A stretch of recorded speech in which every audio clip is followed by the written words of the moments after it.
Renata, você tinha cantado uma pedra há um tempo, junto com Bárbara Baião, que essa solução só sairia após as eleições. É para lá que caminha, não tem como. Tudo nesse momento, Daniel, pelo que a gente está vendo andar da carruagem. A questão é, dá para começar a falar de aprovar PEC emergencial e os outros temas LDO depois do primeiro turno? Essa é a dúvida que se coloca. Porque há algumas semanas já tinha líder que me falava, acho que essa semana entre primeiro e segundo turno vai ser um aquecimento, que começa a votar mesmo depois do segundo turno. Então a gente está falando dezembro. Agora que, junto a isso, tem toda essa questão, essa disputa política que a gente estava narrando, não dá para saber. E aí a gente fica com pouquíssimas semanas em dezembro para debater muita coisa.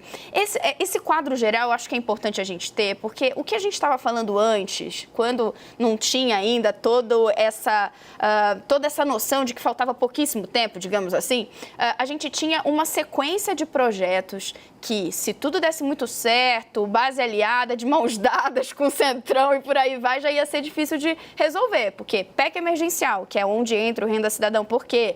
Tem que cortar despesa para aumentar o Bolsa Família, é sempre bom lembrar isso. É porque se quer, não, é porque tem um teto de gastos. E se o governo diz que vai respeitar o teto de gastos, tem que cortar despesa, não tem jeito. Então é aí que ela entra. Só que essa é uma proposta de emenda à Constituição muito complexa. A gente está falando aí de que ela mexe em várias coisas. Ela pode mexer, por exemplo, com mínimo de investimento em saúde e educação, com salários de servidores. Não é uma coisa fácil do Congresso digerir. Bem, teria que aprovar ela para depois aí prever o Renda Cidadão, para o valor do Renda Cidadã constar no orçamento. Junto com isso, a reforma tributária.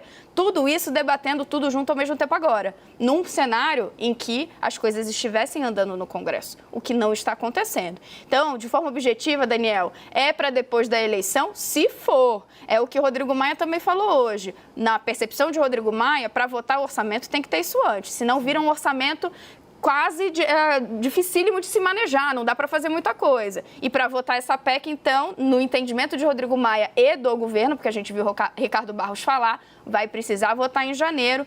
Tem líder do Centrão que não quer. E, Molica,